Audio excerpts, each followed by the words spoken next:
शेवटचा प्रश्न दटकेजी महोदय, अध्यक्ष महोदय, 11 जानेवारी 2005 यवतमाळ जिल्ह्यातील वणी शहरात दीपक चौपाटी परिसरात गाईचं मुंडकं सापडलं अध्यक्ष महोदय. त्याच वेळेला 14 जानेवारी वणी शहरात अवैध बिर्याणी सेंटरवर गोमांस सापडलं.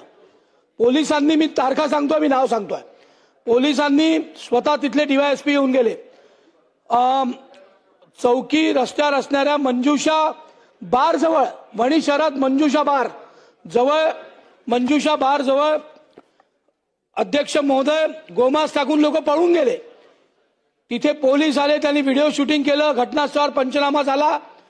पण अध्यक्ष महोदय, फार दुर्दैवाने सांगतात की वणी शहरातल्या पोलिसांनी आजपर्यंत 11 जानेवारी 14 जानेवारी या दोन्ही घटना वणी शहरात झाल्या. एक चौपाटीवर झाली, एक त्या मंजुषा बारवर झाली आणि बिर्याणी सेंटर मध्ये गोमांस सापडलं, पोलिसांनी पंचनामा केला.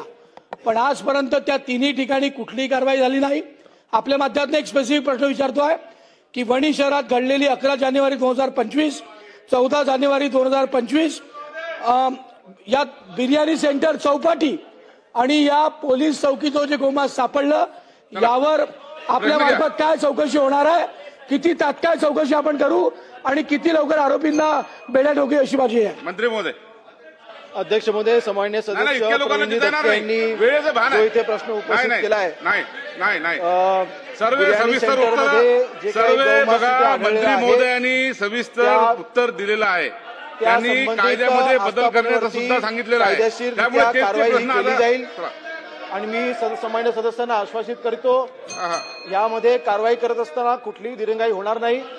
आणि शक्य असल्यास, जर का कायद्यानुसार कारवाई करत असताना शक्य असल्यास जर का कायद्यात बसत असेल तर त्या रेस्टॉरंट तिथे लायसन्स देखील रद्द करण्यात येईल. Like, comment, and subscribe.